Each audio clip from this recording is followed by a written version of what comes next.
Hey guys, welcome back to another episode of the Mind Muscle Connection podcast. Today's a solo episode and I have a topic I want to dive into, and that's a number that if you're over 30, you need to start tracking there, and we don't want to ignore it. But first, before I dive into that, I just want to go over my free body recomp checklist, and then I go over the 10 things you need for body recomp. What is body recomp?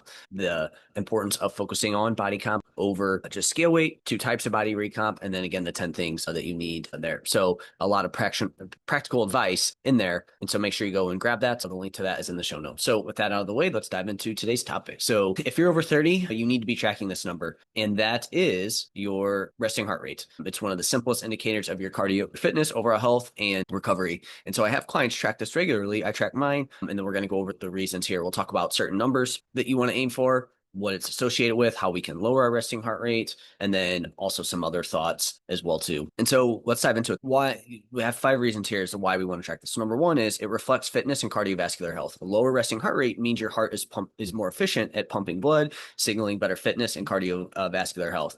AKA everything you do is easier on the body. So when we have a lower resting heart rate, that means our body is just, when we're not doing things, it's pumping less blood. Our body just has to work less hard at any given time, which means that's going to free up capacity to be able to do more, to be able to handle more stress. Because if we have that high resting heart rate, our body's just having to work harder at any given time. And that just means that's less recovery that we have available. And again, when we have less recovery available, our body's not in its great of a place to want to be able to change. And then obviously it's going to impact performance. But the main thing being, it does reflect your cardiovascular health. So if you have a higher resting heart rate, again, we'll talk about numbers here, that's a sign that you need to include more cardiovascular training. So even if you do weight train and you have a higher number, we'll talk about what that is.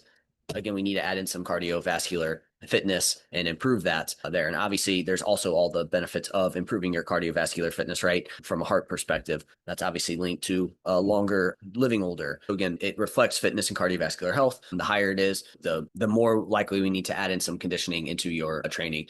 2, it's a stress and recovery check-in. So an elevated resting heart rate can signal stress, poor sleep, overtraining, or even illness. Tracking trends help us decide when to push harder, when to pull back, or if you have extra stress on your body. Again, the lower recovery, so the higher it is, less training, poor performance you're going to have, and you're just going to have a tougher time changing your body comp when we are not recovered. Again, we need to train hard, we need to push it, but we also need to make sure we balance it, because if we're training hard, then we have a million other things that we're doing that's going to add some stress to your body. We're going to have a lower recovery capacity. So sometimes when I'll see resting heart rate a bit higher, again, like I said, days after poor sleep, I'll maybe have a little bit more alcohol intake. These are all things that are going to acutely increase your resting heart rate and heart rate in general. Again, maybe you've really been pushing training. A menstrual cycle phase for women is going to impact it, right? I typically see it be a bit higher weeks leading up to actual bleed there. Again, stressful times, like you're going to have a higher resting heart rate when you just have more stress on your body. So it's a stress and recovery check-in. So again, it can give us some insight into, well, hey, your resting heart rate's been a bit higher. That means there's some stress on the body. We need to likely focus more on restorative type stuff versus just pushing as hard as we can. And so I posted a picture of my average resting heart rate, and the one I had a spike following a poor night's sleep and some alcohol. So it was like high 40s. And then boom, that night after getting a poor night's sleep and some alcohol, it was up to 55, right? And then it slowly turned it back down to mid to high 40s. So again, that on that day, now I just know, hey, my stress is a bit higher. I probably need to, again, focus more on restorative type movement versus slamming a bunch of caffeine, training super hard, etc. Number 3, again, it connects to overall health. Higher resting heart rates are linked to cardiovascular risks, while lower numbers are associated with better metabolic and heart health. So again, this comes back to heart health. The higher you are, you're just likely have higher health risks, the higher it is. Again, linked to cardiovascular fitness, right? The better cardiovascular fit we are, the less likely this is going to happen. So again, it can connect to overall health. So if we see a higher resting heart rate, that's a sign that we need to make some changes to, again, whether that be training, nutrition, lifestyle, recovery perspective. Number 4, it's going to lead to better metabolic health, right? Which means we're going to have easier fat loss and muscle gain. Lower resting heart rate is linked to better insulin sensitivity, improving how your body processes nutrients for fuel and muscle growth. And so this is going to support lean body mass while reducing fat gain. So it's just going to put your body in a better position to be able to lose body fat and to build muscle and to stay leaner because again, if higher resting heart rate is linked to worse metabolic health, which means that, again, our body's just not going to be as effective at a body comp change from there. So there was a study back in 2009, elevated resting heart rate is associated with metabolic syndrome. So raised resting heart rate is significantly associated with the presence of metabolic syndrome in a group of apparently healthy individuals and those with an atherosclerotic risk. The strength of this association supports the potential presence of one or more shared pathophysiological mechanisms for both resting heart rate and the metabolic syndrome. Again, if we can lower that, you're going to be in better metabolic health, which is just going to have positive impacts on your health in general. All right. So those are the main things with resting heart rate, why we want to get it lower. And the three main things are going to be overall health, your cardiovascular fitness, and your stress and recovery. So with the stress and recovery, you can have a lower resting heart rate, but if it's up by say 5 beats on average or something like that, we know that you're likely under some stress there. And if you have a higher resting heart rate and it goes up, same thing. So there's a little bit of baseline that needs to go into that. All right, so let's talk about how to lower your resting heart rate. Because what I have seen with resting heart rate is we should use it as feedback. Our goal shouldn't be to now stress about lowering our resting heart rate because a lot of it's going to come from improving our habits over time. So we shouldn't stress about lowering it at all costs. And if it goes up a little bit, we're in, right. Like I have seen people go that far with it when really it's the habits. And if anything, it's going to be a sign that we need to make some adjustments if it's not going down or if it's going up.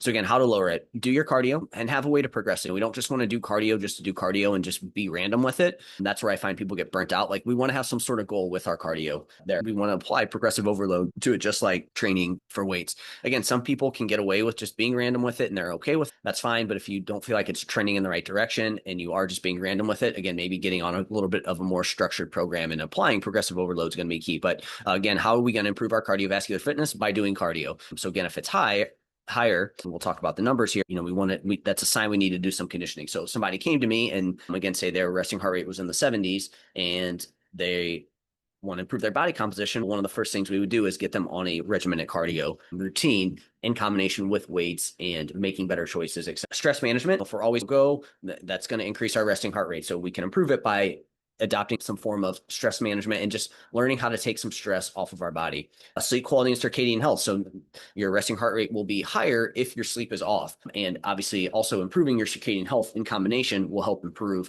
your resting heart rate. Hydration. Being dehydrated can increase your resting heart rate. So we want to make sure we're staying hydrated throughout the day. Improving overall diet quality. I have found that sometimes the worse the diet is, that can impact your resting heart rate. Get to a healthy body weight / body fat percentage. So sometimes being at a higher body weight and a higher body fat percentage can increase our resting heart rate, whereas when we bring it down, you'll see your resting heart rate drop. I know for me, when I'm in a phase where I'm eating a bit more calories, my resting heart rate is a bit higher. And then once I drop some body weight and I get into a deficit, I do see it trend down. Now, that doesn't mean that we always, and this comes back to what I said initially, that doesn't mean we always want to be eating in a deficit because that lowers our resting heart rate. But to me, that's a sign that likely is something that we want to do from time to time. And it's also about getting to the right body weight for you with that. And then we want to limit stimulants. So caffeine is going to be something that can increase it. So this, again, is a cute thing that you can do to lower it. But if you want to have some caffeine, that doesn't mean don't ever have caffeine. It's just we probably want to watch our overall intake of caffeine. So as you can see, there's some things that we can do from an acute standpoint to drop it down. And then there's some things that we can do long-term that are going to improve it. Like I said, in the short term, if you take a bunch of caffeine, you can acutely increase it. So that's not what we're concerned about. We're concerned about what's that average over time and where's that going. Again, doing some breath work can probably in the very acute sense, likely decrease your heart rate in the short term. Hydration, again, can do that. And then there's some things that are just going to take longer to drop it down. And again, that long-term drop is ultimately what we're after here. So it's a balance of all these things. And that's why with cardio, you're not going to do cardio one day and you're going to see that acute drop in your resting heart rate. That's going to be from continuing to improve your cardiovascular fitness. And over time, you're going to drop it down there, right? The stress management, again, the short term, you can likely see some decreases in your heart rate. But over the long term, if we develop more stress management techniques and we learn how to balance stress versus non-stressful things and things that bring down stress, you'll likely see your resting heart rate drop over time. Same thing with sleep quality. I do think sleep quality in the short term could improve your resting heart rate, but also in the long term, if we're nailing that down, that's going to be something that will bring that down over time.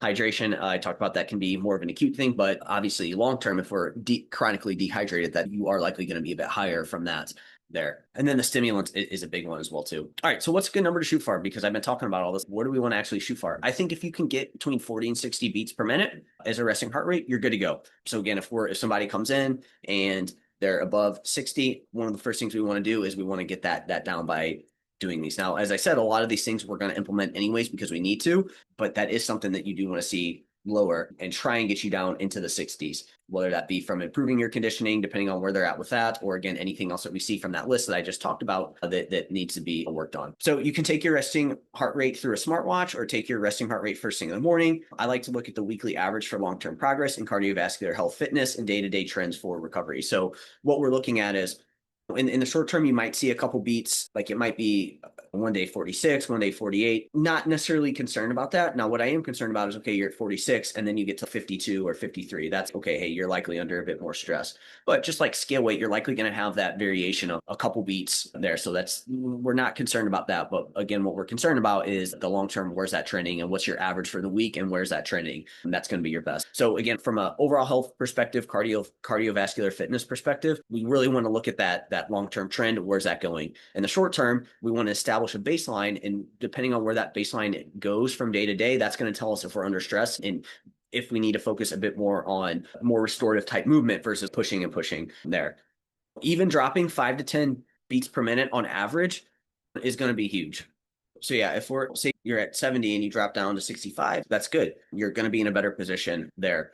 If you can go from 70 to 60, that's great. If you can go from 90 to 85, like you can see where just dropping 5 to 10 beats is going to be huge. You're going to see some improvements in terms of how you feel. You're going to have less stress on your body. And again, it's that accumulated stress as well too. That's 5 to 10 beats, like dropping that's going to add up over time. You can't overlook that. We can't expect to go from 80 down to 40. And also, same thing here. It is all relative to you. Like I said, if you're at 100, getting you down to 90 is going to be huge. Even though, yeah, 90 still is on the higher side, like that is going to be massive. So it does depend on where you're at. And the big thing is we want to see it trend down over time. So again, it's all about the absolute or the number, not the absolute number, the relative number to you. All right. So some other thoughts. So one higher resting heart rate day isn't a big deal. Just a nudge that you're a bit under recovered and should lean into sleep, stress reduction, hydration, and potentially easier training. Potentially, I also base it off of how you're feeling there. So one day of it being a bit higher, not overly concerning. Just look at your recovery. Oh yeah, I actually did do this the day before. That's where I think it can be super helpful is for people to get an idea of, wow, okay, that does actually put a little bit more stress on my body than I thought. And I'm just in a little bit need of a little bit more recovery, right? Because a lot of people just do things randomly and then they don't understand what's going on. Whereas this can teach you some idea of, okay, when I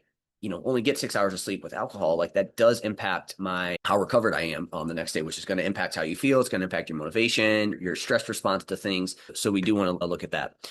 As I said, we don't want to chase a lower number at all costs. Build the habits that bring it down over time. That's the most important because again, I've seen people drive themselves crazy of just trying to continue to see it go down. And then now they're stressed because it's not going down. Now they have more stress on the body and it's this vicious cycle. So we're not trying to chase a lower number at all. It's just all about the habits of things that we know can bring it down. And then you pay attention to yours and, oh, hey, actually, when I do that, that does help. So I probably want to include a little bit more of that. Or, hey, when I do that, it's a bit higher. If I do whatever that thing is, I probably don't want to do that regularly, right? So let's take the alcohol example. You get a poor night's sleep, you have a decent amount of alcohol. Well, that's probably something that you don't necessarily want to do all the time. Like you want to try and limit when you do that and then make the adjustments from there. Now, when you do that, then it's where now you really start to pay attention to the restorative type movement on those days. But also too, when we talk restorative, like movement is restorative. This doesn't mean to just sit on the couch all day and not do anything because that's likely not going to be helpful. Like you do want to get movement. It's just the intensity is really what we're trying to monitor on there. And yes, there are better markers like HRV, but they're finicky and device dependent, right? So to me, resting heart rate is simple, reliable enough, and everyone can track it. So that's why I like to do it. Again, there's likely